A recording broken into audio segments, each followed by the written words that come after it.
నమస్కారం. సిసి న్యూస్కు స్వాగతం. నా పేరు రహీం. ముందుగా హెడ్లైన్స్. తెలుగు భాషా పురస్కారం అందుకున్న కందిమళ్లకు ప్రతిపాటి సన్మానం.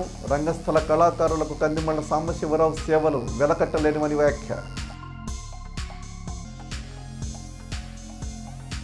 వర్షం కారణంగా రద్దయిన ముఖ్యమంత్రి చంద్రబాబు పర్యటన. వెల్లడించిన నరసరావుపేట ఎమ్మెల్యే చదలవాడ.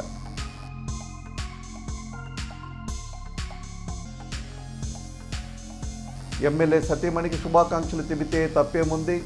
తప్పుడు కథనాలపై స్పందించిన నవతరం పార్టీ అధ్యక్షులు రావు సుబ్రహ్మణ్యం.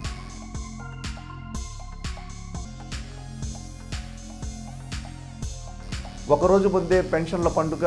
వెల్లడించిన ఎంపీడీఓ శ్రీనివాసరావు. తెలుగు నాటకం రంగస్థల కళలకు డాక్టర్ కందిమళ్ల సాంబశివరావు సేవలు వెలకట్టలేనివి, అనితర సాధ్యమైనవి అని కొనియాడారు మాజీ మంత్రి, తెలుగుదేశం పార్టీ చిలకలూరుపేట ఎమ్మెల్యే ప్రతిపాటి పుల్లారావు. తెలుగు భాష పరిరక్షణకు సామాజిక చైతన్యాన్ని జోడించిన విశేష ప్రతిభాశాలి కందిమళ్ల అని ప్రశంసల జల్లు కురిపించారు. తెలుగు భాష వికాసానికి చేసిన కృషికి గాను ముఖ్యమంత్రి చంద్రబాబు, ఉప ముఖ్యమంత్రి పవన్ కళ్యాణ్ చేతుల మీదుగా తెలుగు భాష పురస్కారం అందుకున్న కందిమళ్ల సాంబశివరావును ఎమ్మెల్యే ప్రతిపాటి పుల్లారావు శుక్రవారం ఘనంగా సన్మానించారు. అలాంటి వ్యక్తి గుంటూరు గడ్డపై ఉండడం మనందరికీ కారణమన్నారు.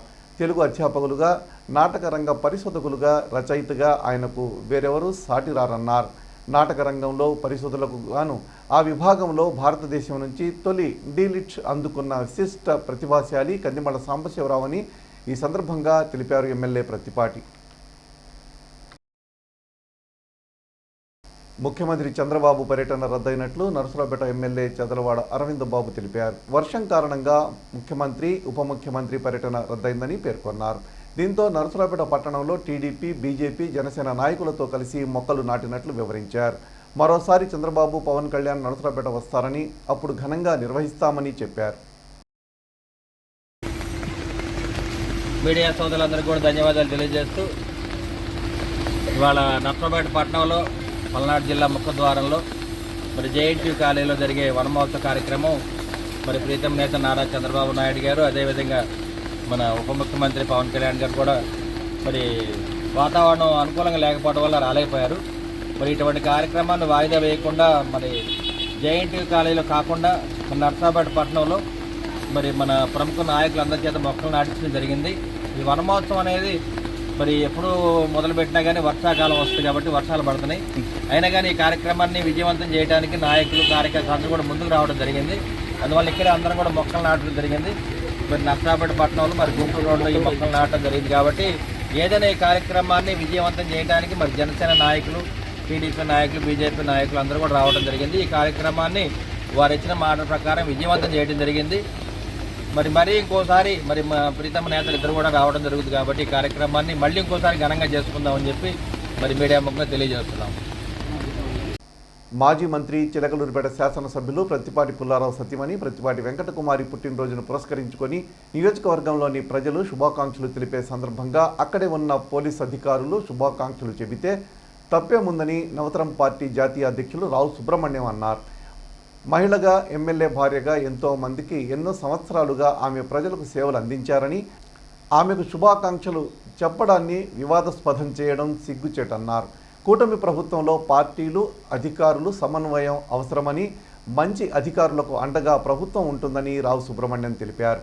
ప్రతిపాటి వెంకటకుమారికి ఎవరైనా మనస్ఫూర్తిగా శుభాకాంక్షలు చెప్పవచ్చునని, చెప్పకూడదు అని ఏ చట్టంలో లేదని ఆయన స్పష్టం చేశారు. అందరికీ నమస్తే.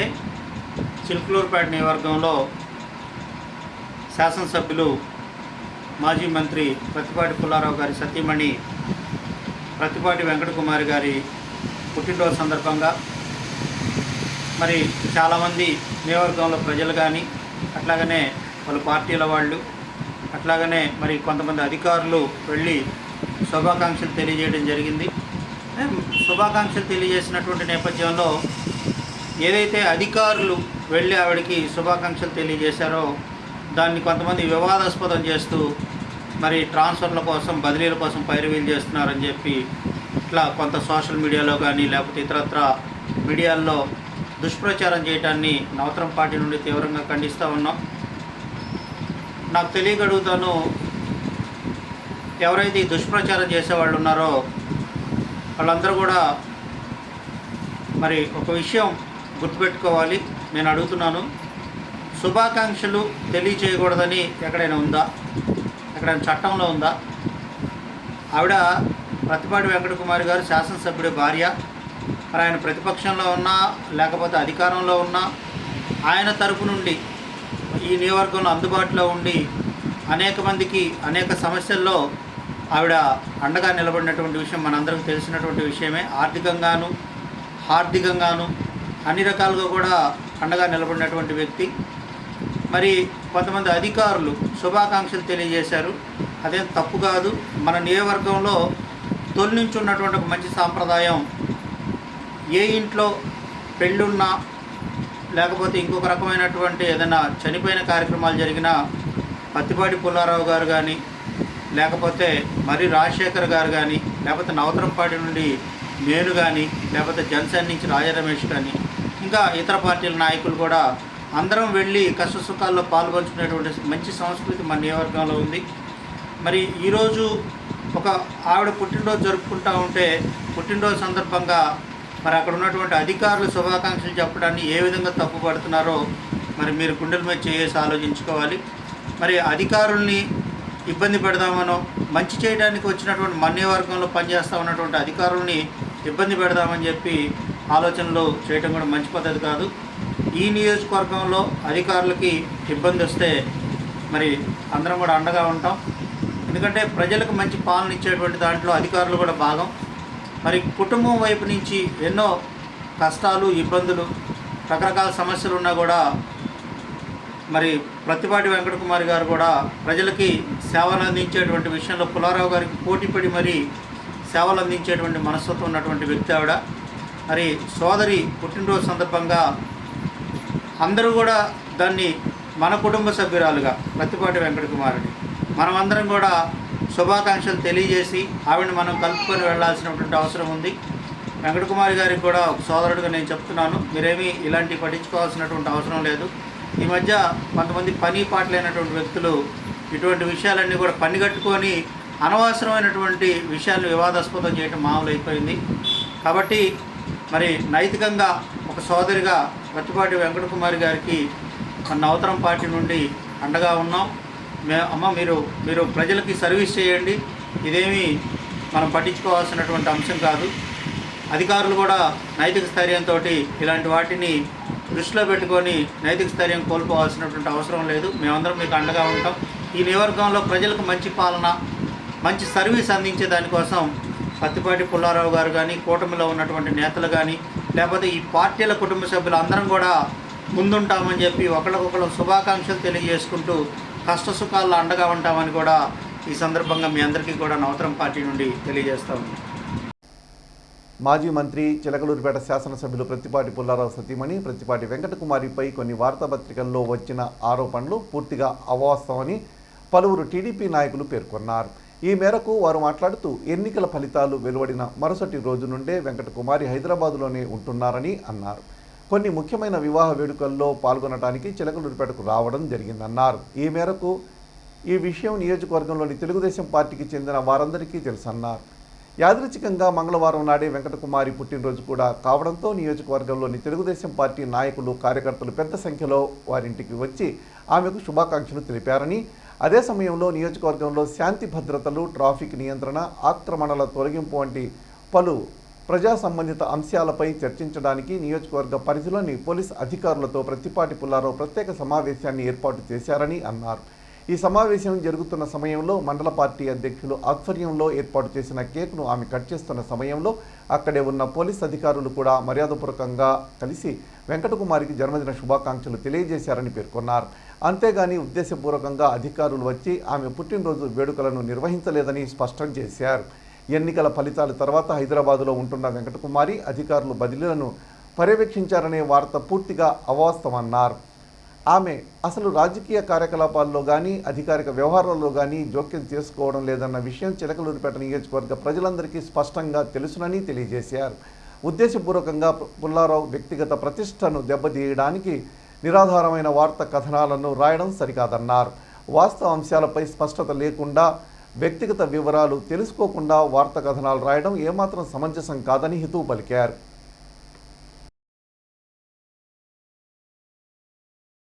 రాష్ట్రంలో ఒకరోజు ముందే పెన్షన్ల పండుగ వచ్చేస్తుంది. సెప్టెంబర్ 1వ తేదీ ఆదివారం కావడంతో ఆగస్టు 31వ తేదీనే సెప్టెంబర్ నెల పెన్షన్ పంపిణీ చేయనున్నట్లు చిలకలూరిపేట ఎంపీడీఓ శ్రీనివాసరావు తెలిపారు. ఎన్టీఆర్ భరోసా పెన్షన్లు ఒకరోజు ముందుగానే ఇవ్వాలని ముఖ్యమంత్రి చంద్రబాబు ఆదేశాల మేరకు ఈ నెల 31వ తేదీ ఉదయం 6 గంటల నుండి పెన్షన్ల పంపిణీ కార్యక్రమం మొదలు పెడతామన్నారు. లబ్ధిదారులందరూ ఇళ్ల వద్దనే ఉండాలని ఆయన సూచించారు. చిలకలూరిపేట మండల పరిధిలో ఉన్నటువంటి అందరూ గ్రామ పంచాయతీల్లో ఉన్నటువంటి ప్రజానీకానికి ముఖ్య గమనిక, మనకు ఈ సెప్టెంబరు నెలలో పంపిణీ చేయడానికి అవసరమైనటువంటి సామాజిక భద్రతా పెన్షన్లు 8,636 పెన్షన్లు మనకు టార్గెట్గా ఉన్నాయి. దీంట్లో మనకు 3,61,54,500 రూపాయలు మనకు ప్రభుత్వం వారు విడుదల చేయడం జరిగింది. ఈ మొత్తాన్ని మనం మామూలుగా పంపిణీ చేసే విధంగా సెప్టెంబర్ 1వ తారీఖున పంపిణీ చేయాల్సినటువంటి పెన్షన్లు కూడా సెప్టెంబర్ 1వ తారీఖు ఆదివారం కావటం వలన ఒకరోజు ముందుగానే, అంటే ఈ నెల 31వ తారీఖున, అంటే రేపు శనివారం రోజున ఉదయం 6 గంటల నుంచి గ్రామ కార్యదర్శులు మరియు సచివాలయ సిబ్బంది మీ ఇండ్ల దగ్గరికి వచ్చేసి పంపిణీ చేయడం జరుగుతుంది. కాబట్టి గ్రామ ప్రజలందరూ కూడా, పెన్షన్దారులు ఎవరు ఉన్నారో వాళ్ళందరూ కూడా ఆ గ్రామాల్లో అందుబాటులో ఉండి ఈ పెన్షన్లు తీసుకోవాల్సిందిగా విజ్ఞప్తి చేస్తున్నాం. అలాగే ఇంటి దగ్గర కాకుండా ఎక్కడైనా దూర ప్రదేశాల్లో ఉన్న వాళ్ళు ఎవరైనా ఉంటే కనుక రేపు ఉదయానికల్లా ఈ గ్రామానికి చేరుకొని రేపు సాయంత్రంలోగా పెన్షన్లు తప్పనిసరిగా తీసుకోవాల్సిందిగా విజ్ఞప్తి చేస్తున్నాం. చిలకలూరిపేట పురపాలక సంఘం పరిధిలోని ఆవులు, పందులను యజమానులు తమ ఇంటి పరిసరాల్లోనే కట్టడి చేసుకోవాలని, రోడ్ల మీదకు వదిలితే వాటిని పురపాలక సిబ్బంది స్వాధీనం చేసుకుంటారని మున్సిపల్ కమిషనర్ సిహెచ్ గోవిందరావు స్పష్టం చేశారు. పట్టణంలోని ప్రధాన రోడ్లపై ఆవులను సదరు యజమానులు ఇష్టానుసారంగా వదిలివేయడం వలన వాహనదారులు తీవ్ర ఇబ్బందులు పడుతున్నారని ఆయన అన్నారు. హైకోర్టు ఆదేశాల మేరకు మున్సిపల్ చట్టం 1995 సెక్షన్ 510 ప్రకారం పందుల పెంపకందారులు పురపాలక సంఘం నుండి లిఖితపూర్వక అనుమతులు, లైసెన్స్ కలిగి ఉండాలన్నారు. సెప్టెంబర్ 10వ తేదీ తర్వాత ప్రజా ఆరోగ్యానికి హానికరమైన పందులు, కుక్కలను స్వాధీనం చేసుకుంటామన్నారు. 2 తెలుగు రాష్ట్రాల్లోని ప్రాజెక్టుల గేట్లు మరోసారి తెరుచుకోనున్నాయి. కృష్ణానదిపై ఉన్న జూరాలకు భారీగా వరద నీరు వస్తుండడంతో 42 గేట్లు ఎత్తారు. దీంతో శ్రీశైలానికి ప్రవాహం పెరగడంతో 10 గేట్లు అధికారులు ఎత్తేశారు. మరోపక్క నాగార్జున సాగర్ జలాశయానికి వరద నీరు కొనసాగుతుండడంతో అధికారులు 26 క్రస్ట్ గేట్లను ఎత్తి 2.60 లక్షల క్యూసెక్కుల నీటిని దిగువకు విడుదల చేస్తున్నారు. నాగార్జున సాగర్ పూర్తి స్థాయి నీటి మట్టం 590 అడుగులుగా ఉంది.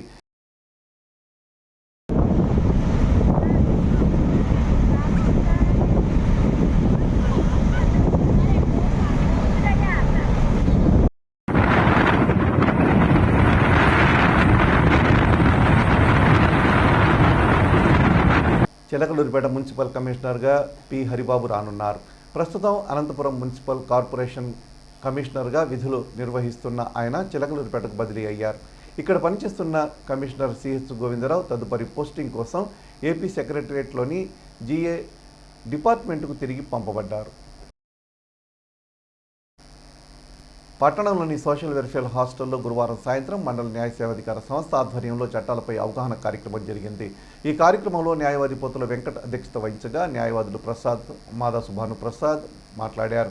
ఇందులో భాగంగా హాస్టల్ ప్రాంగణంలో మొక్కలు నాటారు. ఈ కార్యక్రమంలో హాస్టల్ వెల్ఫేర్ అధికారులు రాజబాబు, తిరుపతయ్య, సుబ్బారావు, హాస్టల్ మరియు కోర్టు సిబ్బంది పాల్గొన్నారు. ప్రపంచ దేశాలందు తెలుగు భాష మాట్లాడేవారు 19 కోట్ల మంది ఉన్నారని, కానీ అతి ప్రాచీనమైన మన తెలుగు భాషకు ప్రాచీన హోదా రావడానికి 2 సంవత్సరాలు పట్టింది. మన తెలుగు భాషను మనం కాపాడుకోలేకపోతే కొన్ని సంవత్సరాలకు తెలుగు భాష కనుమరుగయ్యే ప్రమాదం ఉందని మోడర్న్ విద్యా సంస్థల చైర్మన్ చేబ్రోలు మహేష్ తెలిపారు. స్థానిక మోడర్న్ స్టెల్లార్ స్కూల్లో గురువారం జరిగిన తెలుగు భాషా దినోత్సవ వేడుకల్లో ముఖ్య అతిథిగా పాల్గొన్న ఆయన ఏడుగు రామూర్తి పంతులు గారి జన్మదినాన్ని తెలుగు భాషా దినోత్సవంగా జరుపుకోవటం మనందరి అదృష్టం అన్నారు. పాఠశాల ప్రిన్సిపల్ దేవులపల్లి ఫణికుమార్ మాట్లాడుతూ దేశ భాషలందు తెలుగు లెస్స అని ప్రముఖ కవి తెలిపిన, ఇటాలియన్ ఆఫ్ ఈస్ట్ అని మరొకరు పొగిడిన ప్రాచీన తెలుగు భాషని సామాన్యులకు అర్థమయ్యేలా ఆధునిక భాషా రూపం కోసం కృషి చేసిన తెలుగు భాషా పిడుగు మన గిడుగు అని కొనియాడారు. చిత్తశుద్ధి ఉంటే సాధించలేనిది ఏదీ లేదని, ప్రపంచ నలుమూలలా అత్యున్నత స్థాయిలో ఉండడం మనకు ఎంతో గర్వకారణమన్నారు. ఈ సందర్భంగా పాఠశాల అంతా తెలుగు అక్షరాలతో తెలుగు భాష గొప్పతనాన్ని చాటి చెప్పే విధంగా తెలుగు కవులు వారి వివరాలతో అందంగా అలంకరించారు. అనంతరం తెలుగు భాష గొప్పతనాన్ని వివరిస్తూ సాగిన సాంస్కృతిక కార్యక్రమాలు, నృత్యాలు అందరినీ ఎంతగానో ఆకట్టుకున్నాయి. ఈ కార్యక్రమంలో మోడర్న్ విద్యా సంస్థల చైర్మన్ చేబ్రోలు మహేష్, ప్రిన్సిపాల్ పణికుమార్, అధ్యాపకులు, విద్యార్థులు పాల్గొన్నారు.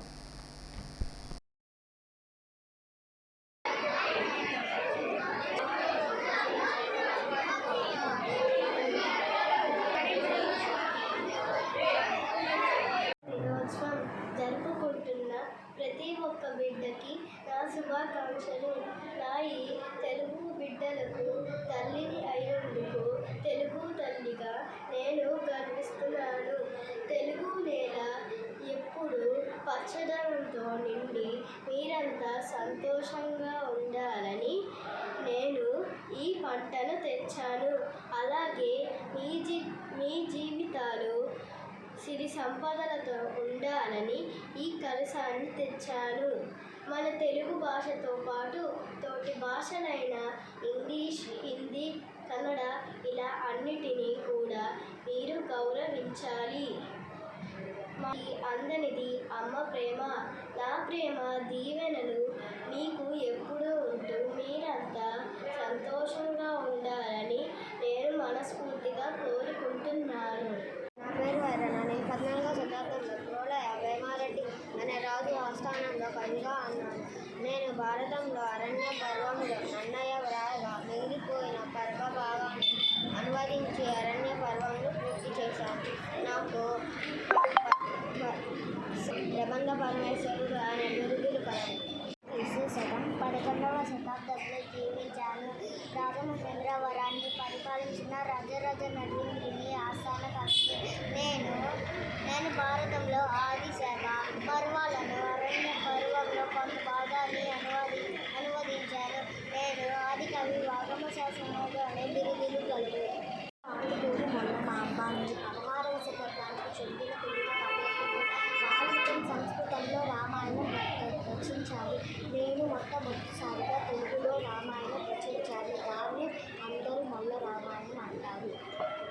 13వ శతాబ్దంలో గంగా నది తీరాన నెల్లూరు మల్మసిద్ధి ఆస్థానంలో కవిని, మంత్రిని. భారతంలోని విరాట పర్వం నుండి స్వర్గారోహణ పర్వం వరకు గల 17 పర్వాలను అనువదించాను. నాకు కవి బ్రహ్మ, ఉదయ కవి మిత్రుడు అనే బిరుదులు ఉన్నాయి. తెలుగు వెంకటరామూర్తిని. నేను తెలుగు వాడుక భాష ఉద్యమ పట్టితముడిని. నేను 29 ఆగస్టు 1863లో జన్మించాను.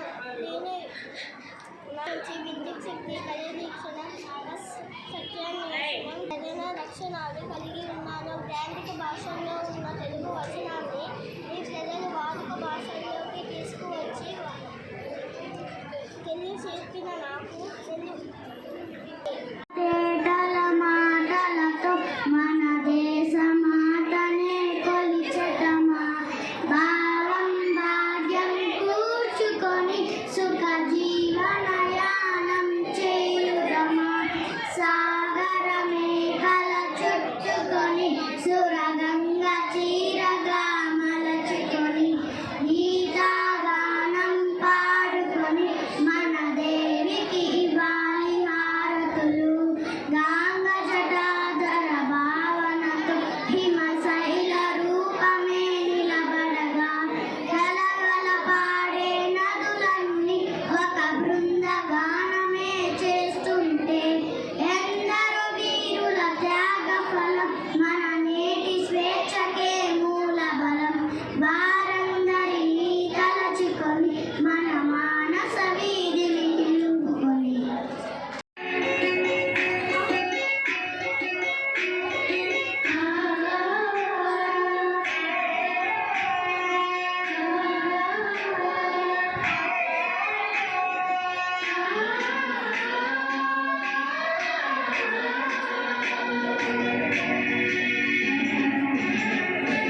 తెలుగు భాష తీయదనం, తెలుగు జాతి గొప్పతనం తెలుసుకున్న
బంగాళాఖాతంలో ఏర్పడిన అల్పపీడనం పశ్చిమ వాయు దిశగా కదులుతూ మరింత బలపడుతుంది. ఉత్తరాంధ్ర దక్షిణ ఒడిశా తీరాల మీదుగా కదులుతూ ఆదివారం నాటికి వాయుగుండంగా మారే అవకాశం ఉంది. దీని ప్రభావంతో రేపు ఎల్లుండి అక్కడక్కడ భారీ నుండి అతి భారీ వర్షాలు, మిగిలిన చోట్ల మోస్తారు వర్షాలు కురుస్తాయి. అల్పపీడనం పశ్చిమ వాయు దిశగా కదులుతూ వాయు బంగాళాఖాతంలో మరింతగా బలపడే అవకాశం ఉందని విపత్తుల నిర్వహణ శాఖ అంచనా వేస్తుంది. ఆ తర్వాత ఉత్తరాంధ్ర దక్షిణ ఒడిశా తీరాల మీదుగా కదులుతూ ఆదివారం నాటికి వాయుగుండంగా బలపడే అవకాశం ఉంది. శనివారం వరకు మత్స్యకారులు సముద్రంలోకి వేటకు వెళ్లరాదని అధికారులు సూచించారు. అల్పపీడన ప్రభావంతో శుక్ర శనివారాల్లో అక్కడక్కడ భారీ నుంచి అతి భారీ వర్షాలు, ఆదివారం అక్కడక్కడ భారీ వర్షాలు, మిగిలిన చోట్ల మోస్తరు వర్షాలు పడే అవకాశం ఉంది. కోస్తా తీరం వెంబడి గంటకు 45 నుంచి 55 కిలోమీటర్ల వేగంతో ఈదురుగాలులు వీస్తాయి. లోతట్టు ప్రాంత ప్రజలు అప్రమత్తంగా ఉండి తగిన జాగ్రత్తలు తీసుకోవాలని అధికారులు సూచిస్తున్నారు. భారీ వర్షాలపై అత్యవసర సహాయం కోసం విపత్తుల సంస్థలోని టోల్ ఫ్రీ 1070 112 180042500101 నంబర్లను సంప్రదించాలని అధికారులు సూచించారు. వర్షాలతో పాటు పిడుగులు పడే అవకాశం ఉన్నందున పొలాల్లో పనిచేసే రైతులు, వ్యవసాయ కూలీలు, పశు గొర్రెల కాపర్లు చెట్ల కింద, పోల్స్, టవర్స్ కింద బహిరంగ ప్రదేశాల్లో ఉండరాదని సూచించారు.